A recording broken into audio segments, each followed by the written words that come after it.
All right, welcome to our Utah Tech Online Workshop, Fostering an Inclusive Learning Environment in Online Courses. Thank you all for attending, and it's good to see you all. I'm pleased to welcome our facilitator for today's workshop, Dr. Xin Wang, who is a senior learning designer for Utah Tech Online. Dr. Wong will share some ideas for creating a more engaging online learning experience for your students using inclusive learning strategies. So we'll go ahead and without further ado, turn the time over to Dr. Wong to lead our discussion about fostering an inclusive learning environment in online courses. Thank you, Terry, for the introduction. Now let me share my screen first. Okay, can you see my screen? Okay, yes. Great. Yes.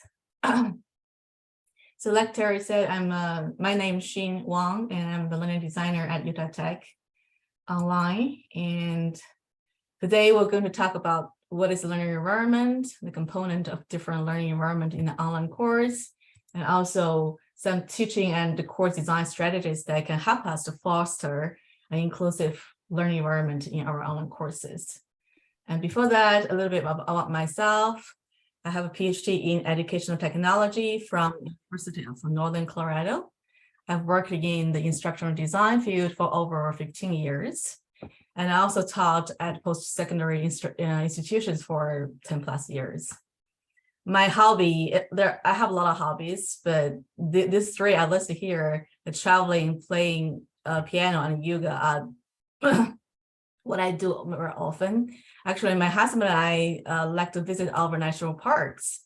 This is a park. This is a map for all the national parks in the US. Red dots, the pin is the national park we have visited. So far, we have visited 21 national parks across the US. And this spring, we're going to take a cruise to Alaska. Then we will collect Glacier Bay National Park on this trip. I'm very excited about this trip. And before we dive into the content, I would like to know something about you too. So please share, either unmute yourself or put into the chat your role at Utah Tech, your department, the unit, your most memorable traveling experience so far, or anything else you would like to share with this group.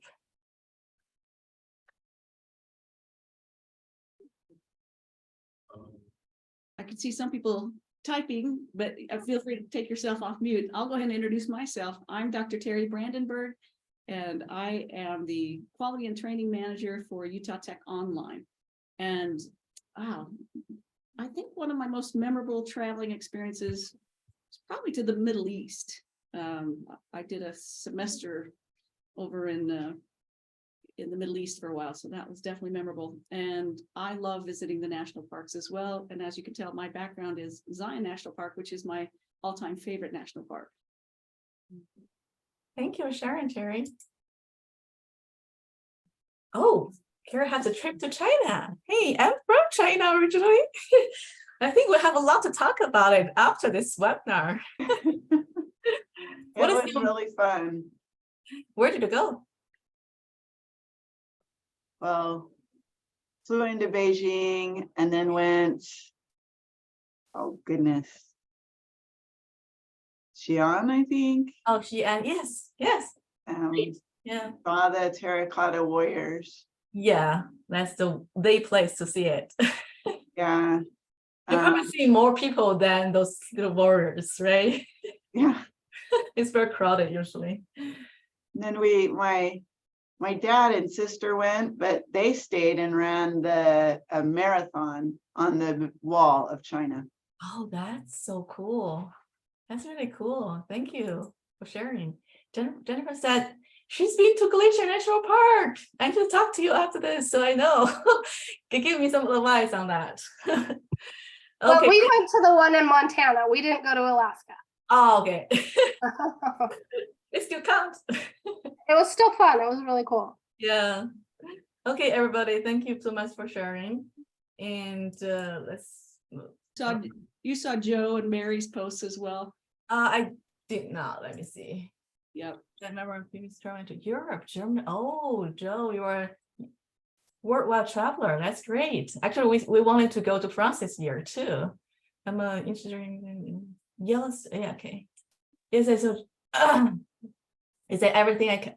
I catch everything? Okay. Yes, I think so. Okay, everybody, thank you for sharing. Let's move to next slide. Let's see. So next slide is a poll. I wanted just to get a get an idea about what your thought about learning environment and what does the learning environment include for you. So I'm going to launch a poll. In the poll, I give you like 7-8 different options. You feel free to pick as many options as possible. And let me see where I can launch the poll here. Oh, you already did it? Oh yeah, okay. So what I see here, let me end the poll. Anybody haven't voted yet? Okay. Oh, somebody's just coming in, I think. Okay. Let me end the poll. Let's see. So you, based on the poll, you feel like we have physical facilities, learning facilities. Oh, I only have 3. Let me relaunch the poll because I think we have more attendees here, right? Than 3. So let me relaunch the poll. I'm sorry if you have participants. Could you please do it again so I can capture everything, because I didn't notice that only 3 of them participated last time.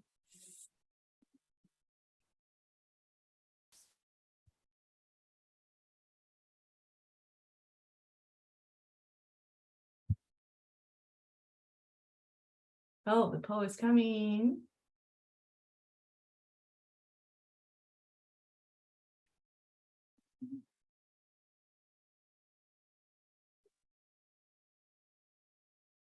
Four participants so far. No, 5. Good.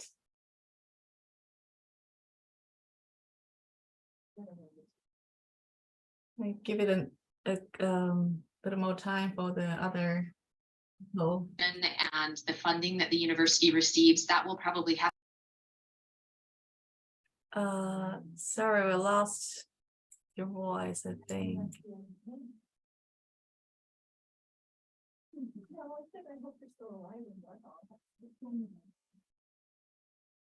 Okay, a 6.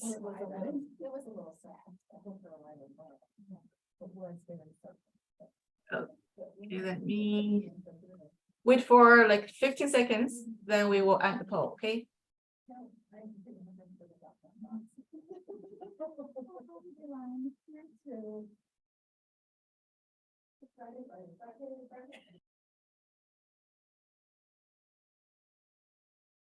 Okay, I'm gonna end the poll.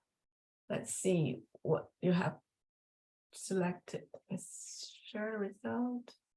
Okay, so facility, most of people say physical facility is the one type of learning environment, learning material for sure. Technology, 4 out of 6 think it's learning environment. Class, climate, 5 out of 6 think it's learning environment. Then all the learning activities, definitely everybody agree that that's a learning environment. Assessment, we have 4 people think that is a type of learning environment. And instructional feedback, about 80%, 83%, and some others. Okay.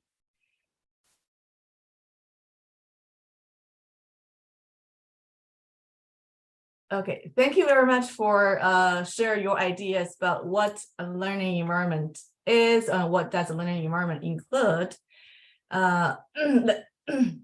Actually, based on my research, everything on that slide is considered as a type of learning environment or component of the learning environment. So let me share the definition I obtained from the literature. So the definition is from nationally well-known expert in the class learning environment. And according to him, a learning environment is the social, psychological, physical and pedagogical contexts in which learning occurs and which affects students' achievement and attitudes. From the definition, we can see their physical learning environment, like you all agree, the overall design layout of a given classroom or school and the facility included, like that in this picture, we have the desk, we have the chairs, we have the technologies, and the room is bright, well designed, then that's a example of physical learning environment. In psychological social learning environment refers to psychological and social factors that have consequences for satisfaction, health, and ability to perform at a place of study. And the psychological learning environment may not be easier to observe on the surface, but we can see this picture, students seem happy. They work together, right? They seem happy, they seem to have a very good relationship with each other. Then the other one is pedagogical learning environment, means pedagogical method and practices used in learning and teaching, like in the poll, the learning activities, assessment, and in this picture, the example is the discussion. It seems the students are doing discussion. So that's one type of pedagogical learning environment. Then what is learning environment in an online course? Do we have physical learning environment in an online course? Do we have psychological learning environment in an online course? And the answer actually is yes. We have physical learning environment. This is just example, not exhaust list of example, but if you consider your Canvas course as a classroom, a physical classroom. So the locations, the organization of the content can be considered one type of physical learning environment. The design of the content pages, the digital tools you use in there, and of course, accessibility, that whether student can access to the learning materials you provide. As for psychological social learning environment, course climate and culture, sense of belonging, relationships is similar to in the in-person classroom, but in online, because of geologically separation, there may be some, there's difference how we can foster the course climate and the culture and create established sense of belonging. Then pedagogical learning environment, like learning materials we mentioned, learning activities, and assessment.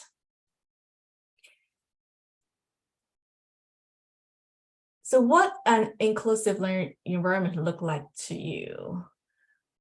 There are tons of studies out there that tell us that a positive learning environment is critical for supporting student learning. So here are a couple of studies I found. There are a lot of there, but I pick some examples here. For example, an inclusive learning environment can enhance engaging learning experience for online learners and it benefits all students and offers more equitable learning opportunities for underserved students. And the same author also finds the inclusive learning environment improved minority college students' academic confidence and sense of belonging, which are positively correlated with higher GPAs, persistence, and retention rate. There are just a couple of a few examples of why we want to foster an inclusive learning environment. What does a learning inclusive online course look like to you? And in this, for this page, I would like to do activity, and I would like to share your ideas about an inclusive online environment. What we're going to do is not break room. Don't worry. We're going to do a word cloud activity. So you probably already know what a word cloud look like. It's an example of word cloud. It basically just we put keywords into a platform and they will generate the word clouds for us. And the word that mentioned more frequently will be the biggest one. That's what I'm going to do. So if you would like, please go to www.menti.com on your computer or your mobile devices. And in a second, I'm going to show you the screen. Then you can enter the code on the top of the screen. And please type up to 5 keywords that represent your idea of what an inclusive online course should look like. For example, like engaging. Okay, let me get to the, I'm going to present this. Okay. Yep. Oh. I need to move this over here. Okay. Okay. So if you can go to menti.com and use the code 465940. I can copy the link, send it in the chat so you can just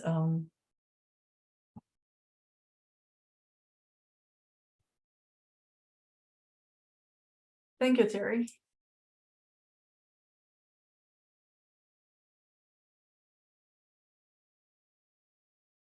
So the activity is to type, once you are able to enter the words and up to 5.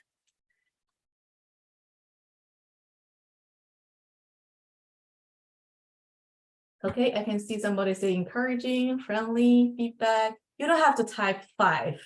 If you only have 2 or 3, that's fine.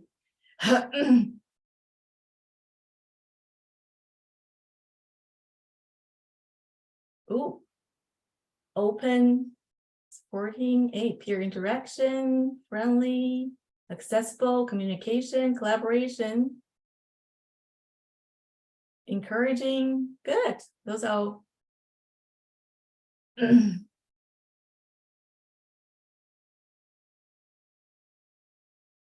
visually engaging. Yes, for sure. Personal, comprehensive, mindful, interesting. Okay.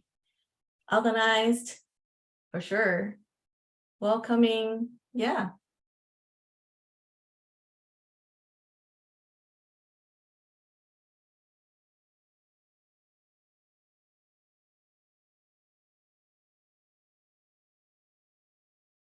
Safe. I like that word, safe. Yes. No stereotypes, right? Clear. Yeah, clear communication. Okay.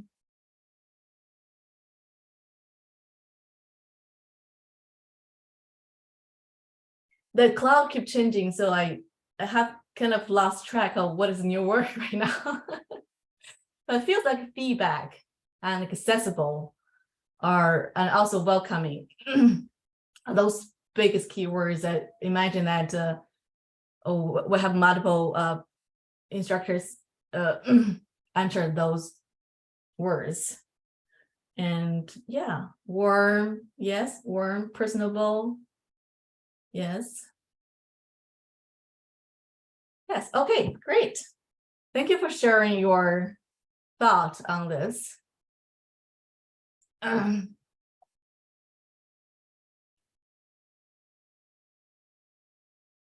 Okay, so to summarize, we want our online learning environment to be accessible. Instructors provide timely feedback. It's very encouraging, welcoming, right? So I like you touched all the different learning environment, like the physical environment should be accessible and the pedagogical environment should be encouraging and welcoming. Teachers should provide feedback. That's pedagogical environment, and the class climate should be welcoming, warm, and safe. That's psychological and social environment. I like that you touched all the different type learning environment here. Okay, that's it for this learning activity. Thank you for sharing your thought.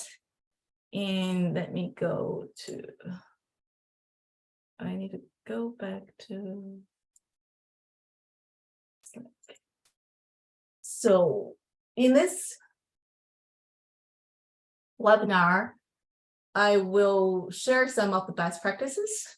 And here are the 7 best practices we may talk about. To respect your time, I want you to choose which best practice you want to hear more. So in the second, I'm going to launch a poll. In the poll, please pick your top 3 topics or best practice you want to know more. And after we discuss those, if we still have time, we will move on to the rest of the list. Sounds good to you?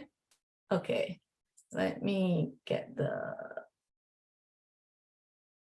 poll, select best practices.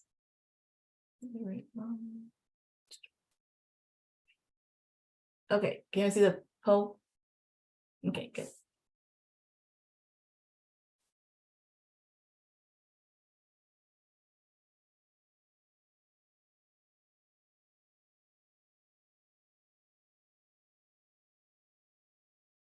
If there's ever a time when you can't see the Zoom poll, just go down to your toolbar and there should be probably 2 or 3 Zoom options. One is the Zoom meeting, the other is the Zoom screen share, and then the other one will be the Zoom poll.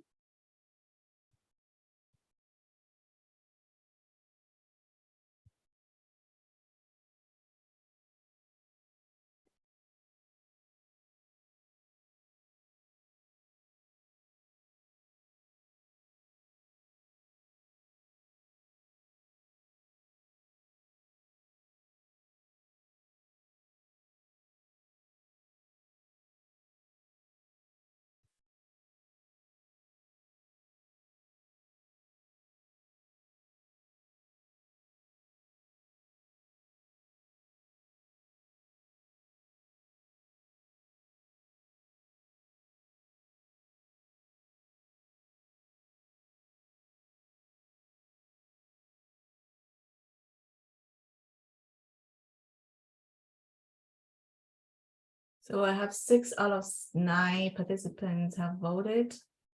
I'll give a couple minutes, not couple minutes, but the 15 seconds for the rest to put to select their options. Then we can share the result and see which best practice is the winner.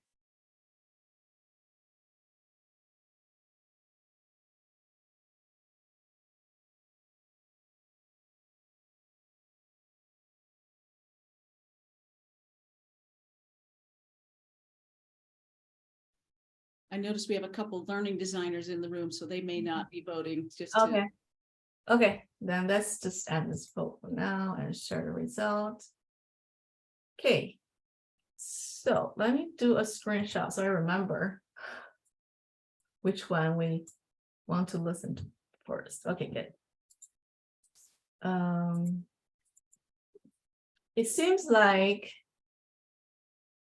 people want to hear more about allow students to demonstrate their learning in various ways first. Let's get most poll, then diverse their learning materials, improve course navigability. Okay, let's do those 3 first. Then if we still have time, let's get into the other best practices. Okay. Okay, let's go to, oh, sorry. I should allow students to demonstrate their learning in various ways when possible. So I'm going to share some teaching strategies and tips for alternative assignment. Teaching strategies actually is basically just use multiple assessment, different assessment ways. We know students have diverse abilities and students have diverse abilities, background, and so different interests. So assessment variety will put all students on the level playing field in terms of demonstrating what they know and can do. So for our instructors, multiple assessment methods are more beneficial to help us to regulate students' learning performance. So we know the whole complete picture of student performance in your courses instead of just a piece of information from here or there. And also because every method of assessment has a weakness and a strong suit, right? So we wanted to use multiple kind of assessment methods, the strength, so we can use the strength of one particular method can overcome the problematic weakness of the other ones. For example, the quiz questions are not usually good for measure very complicated thinking process, but I say maybe, so that's why we use different multiple assessment methods. And here are examples of multiple assessment methods. Usually we use quiz, essay, project, case studies, presentations, and there are some others that's maybe more to the creativity, not creative end.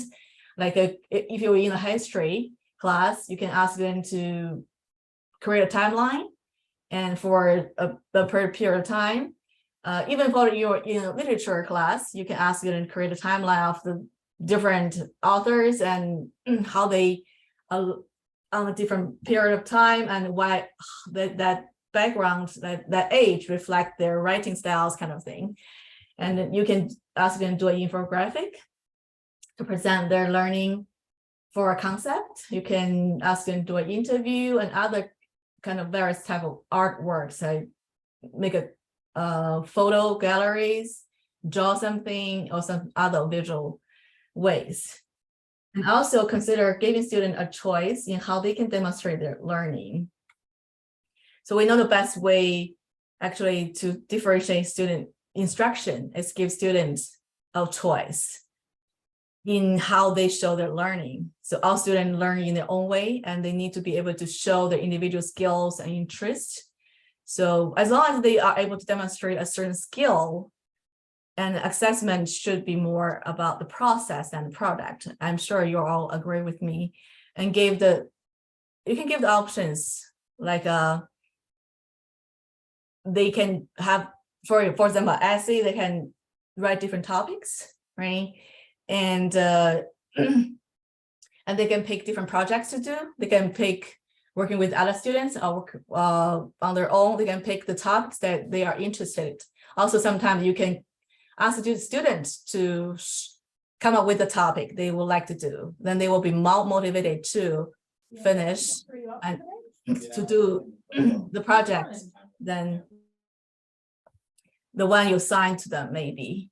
So there are some tips for alternative assignment. If you want to provide alternative assignment, ensure students have the necessary resource to complete assignment. For example, you want them to create a timeline, make sure they have the tool, they have the technology they can use. Next one is provide examples to showcase alternative assignment. Sometimes students just do not have the imagination. They write essay all the time, and they think that's the only way they can do. But if you provide them examples, you can collect them from previous classroom, then share with them, say, for this assignment, this student did this, that student did that. They will broaden their imagination. So they probably will think of some very creative way to demonstrate learning that way. So providing examples is very powerful. You also make sure to provide students with a rubric or some clear expectations for how they will be graded. So this is the best practice 5, allow students to demonstrate their learning in various ways when possible. I'm curious to know what type of alternative assignment you have used in your classroom. If you don't mind, please share in the chat so we can all learn from each other.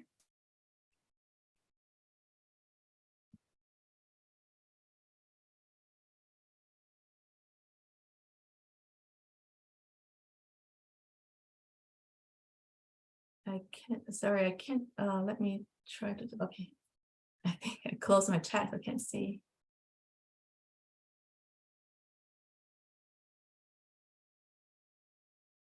I see people are typing. while people are typing, I can share one experience. I know of an online instructor that shared some student feedback with me that they loved her class because she gave them a choice of topics and a choice of a way to present what they learned about that topic. It was her end of course evaluations were quite high, and several students mentioned it was because she gave them a choice of how to show what they know. So students love it as well. Thank you for sharing, Terry. That's a good idea.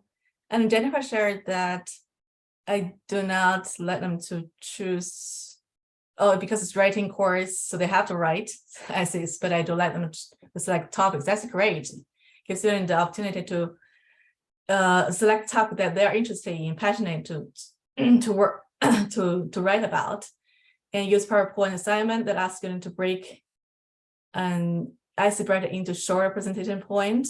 Okay, that's great. And also in the same time, you ask student, give student the opportunity to practice a different alternative way to present their information, right?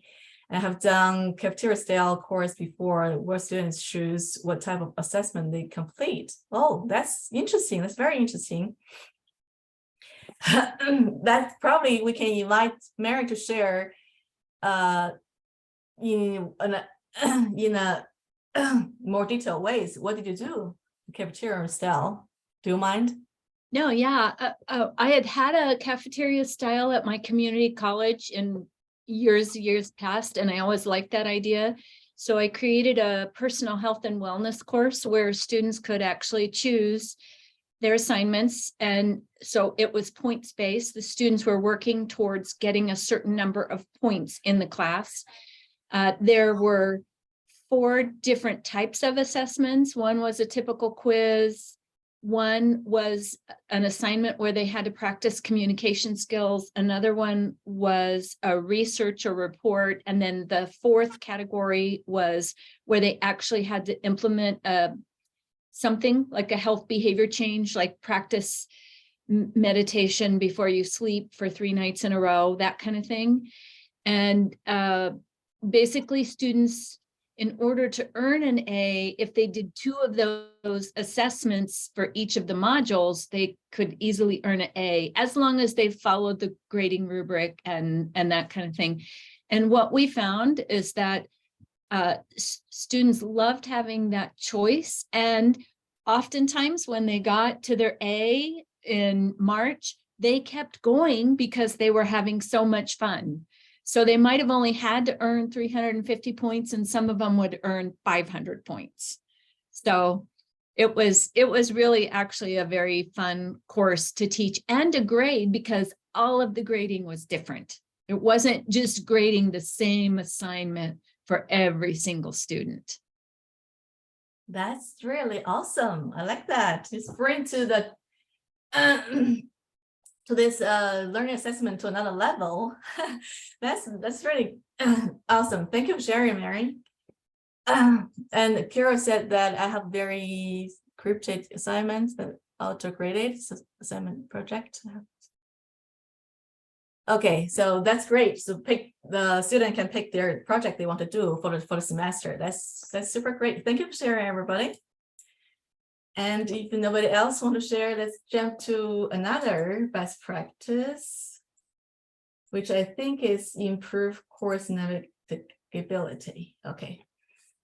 So purpose to improve course navigation is to reduce cognitive load, to enhance information retention, and accommodate neurodivergent learners, actually.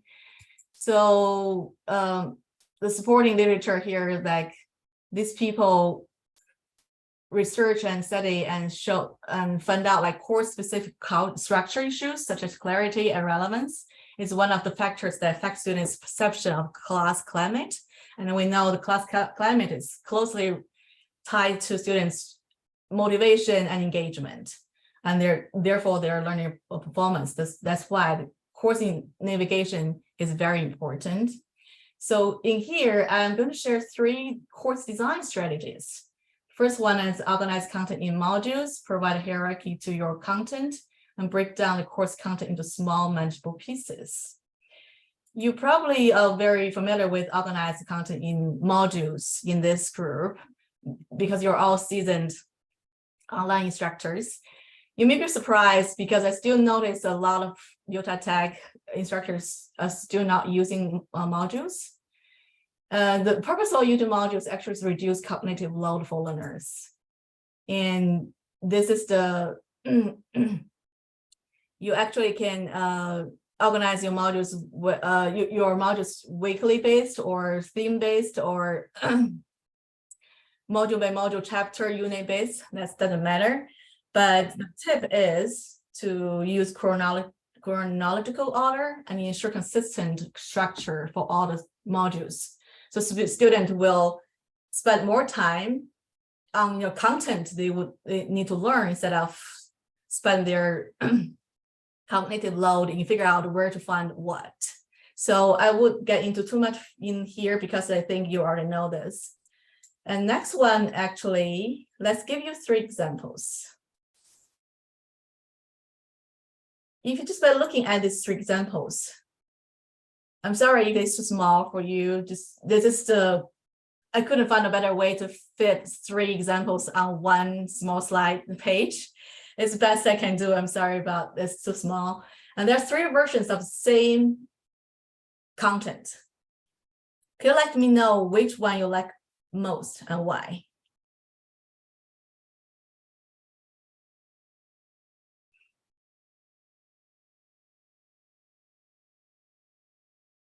I like version 3, Why do you think you like version 3?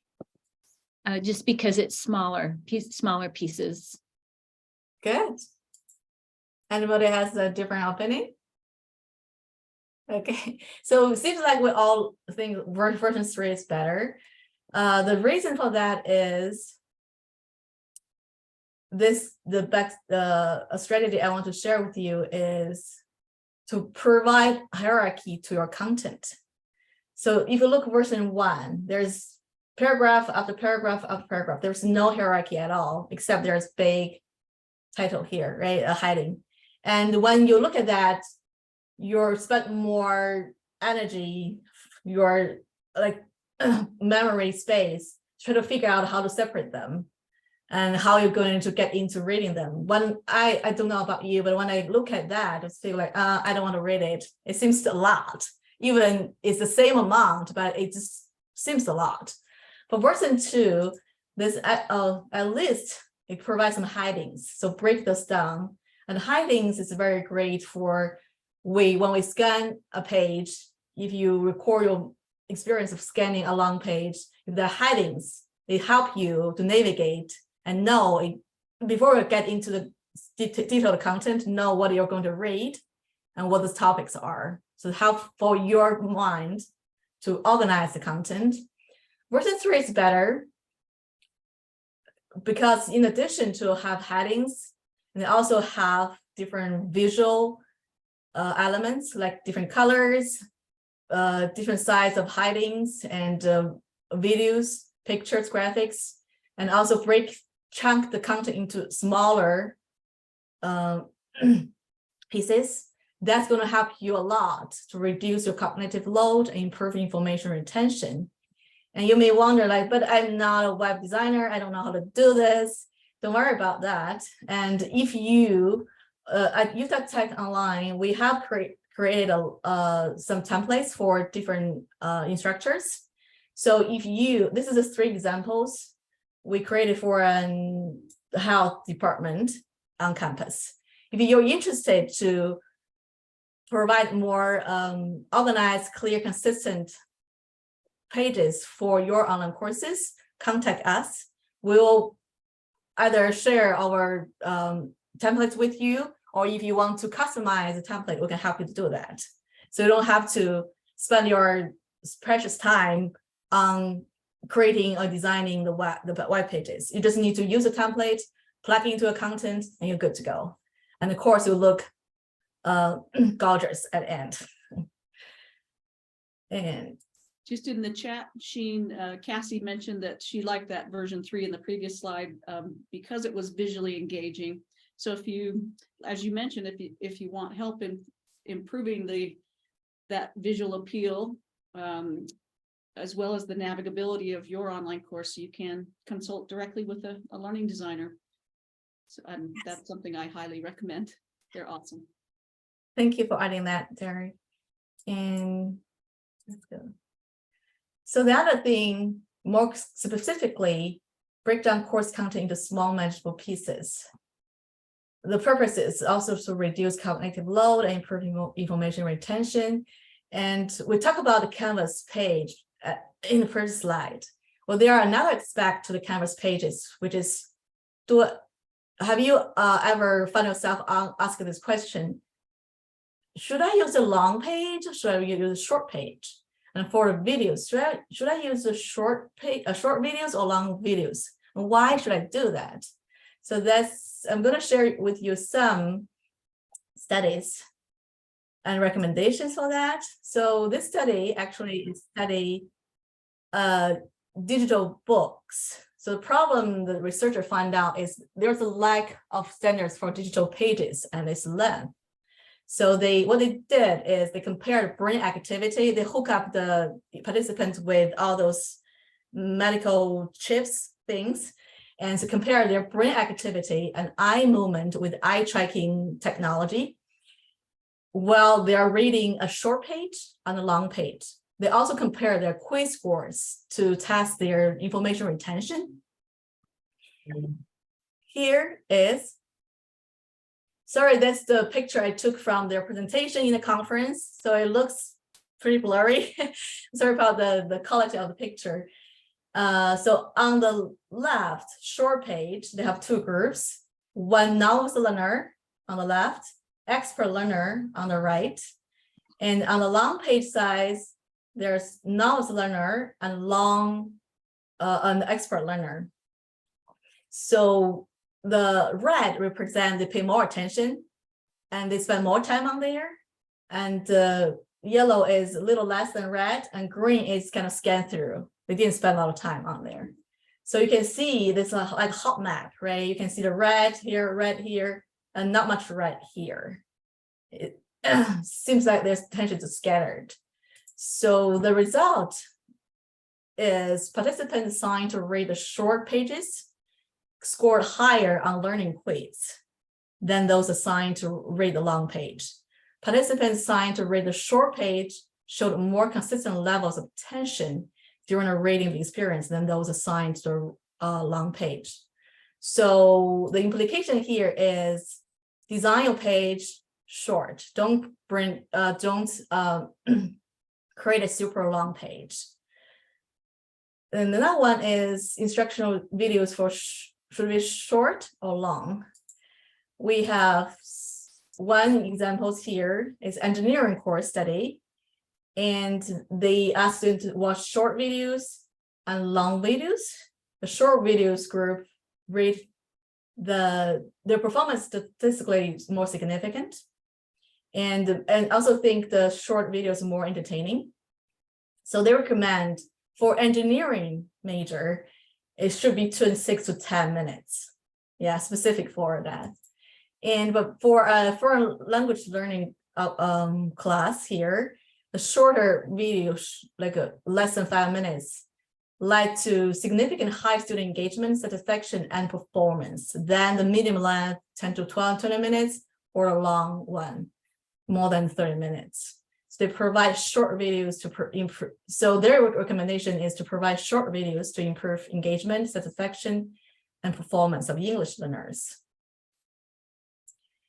Here is a large-scale study that examined 6.9 million videos used in the MOOC course. And they also, the first one, they also find shorter videos are much more engaging, but they suggest to chunk into less than 6 minutes. But consider this is they include a lot of different disciplines. It's a more comprehensive study.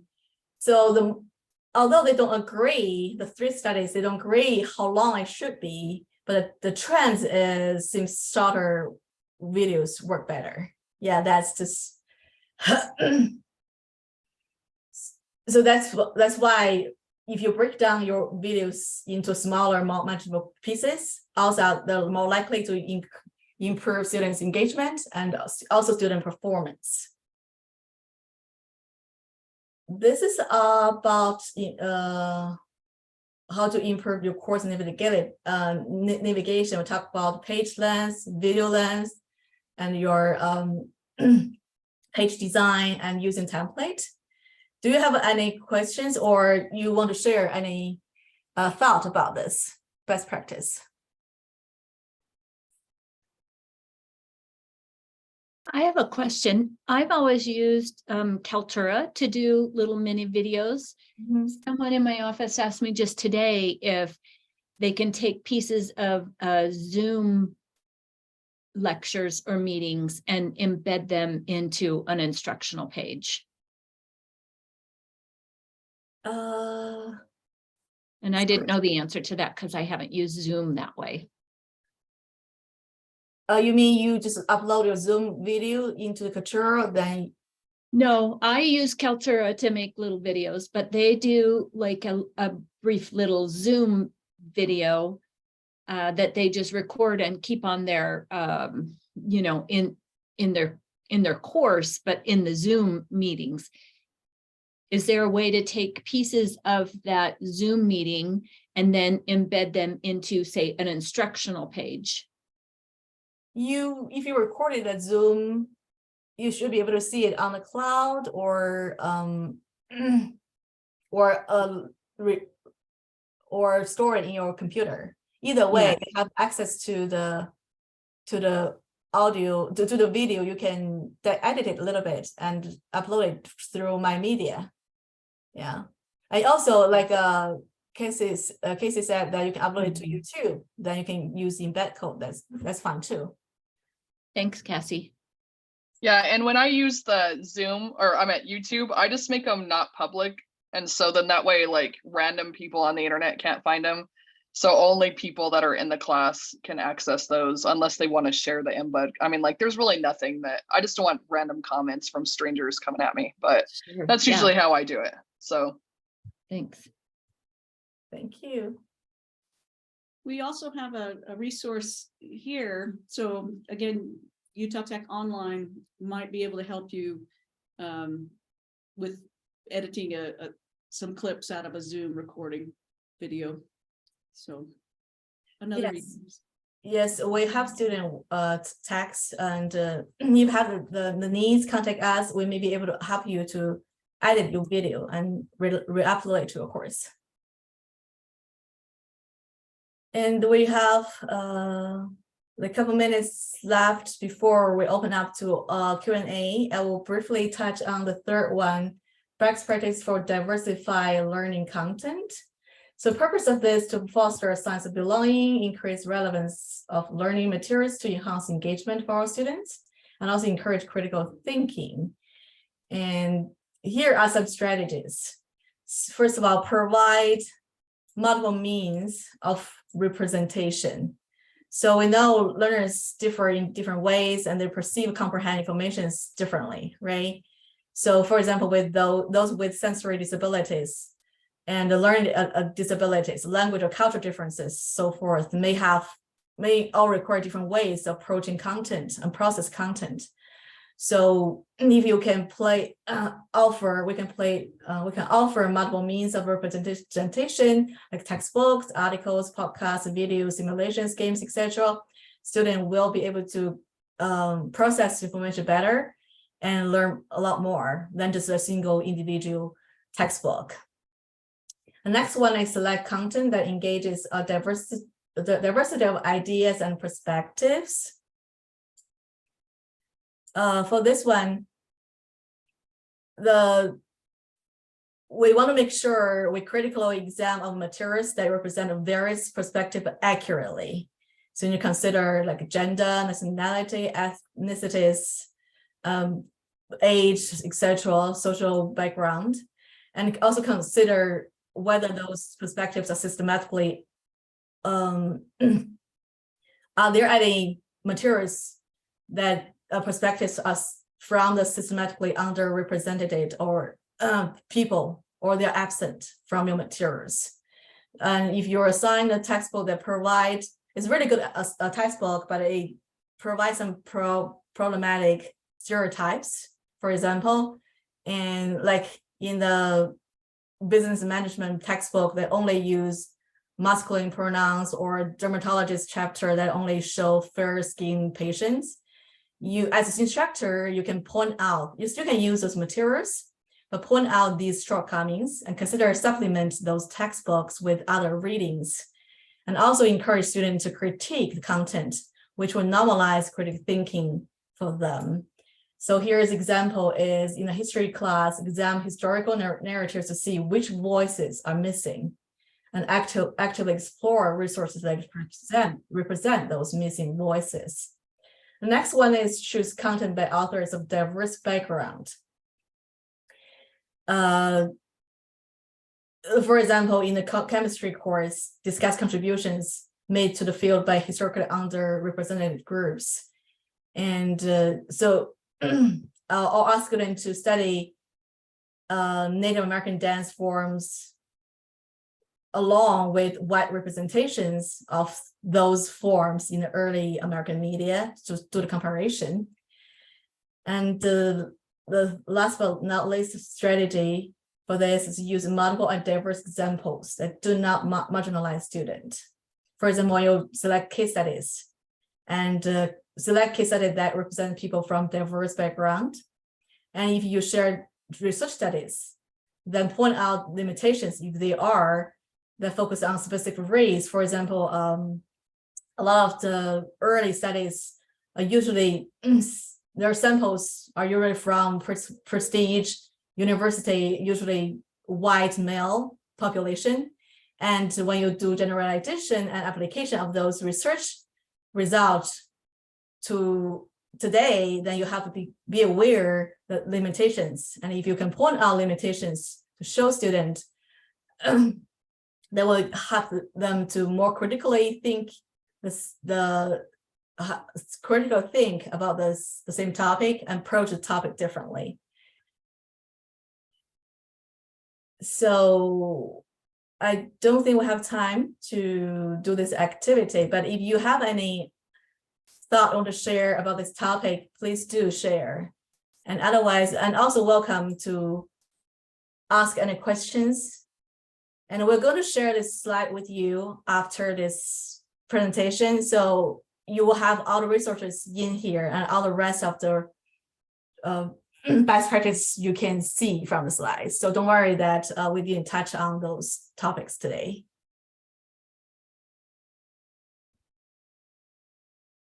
I think Terry said the PowerPoint slides and recordings will be uploaded to our website too.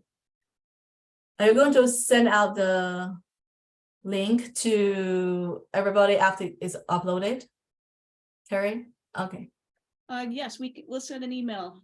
Okay, great. The link to, actually it will be to that page, and then we'll have the PowerPoints there and the recording of the workshop as well. Mm-hmm. Okay, good.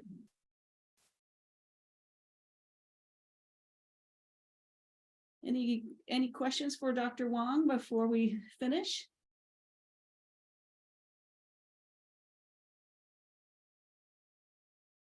Anything else you want to say, Xin, before we conclude? Oh, thank you very much for coming to join this conversation today. I know this is just, for me, it's a start point, and I hope that we can continue this conversation and to create a more inclusive and active learning environment for our online students. Thank you for your effort to doing that. Thank you so much, Dr. Wong, for the wonderful discussion. And we know that there were 7 best practices and we only talked about 3. So we'll look forward to sharing the slides with everyone. Also, Dr.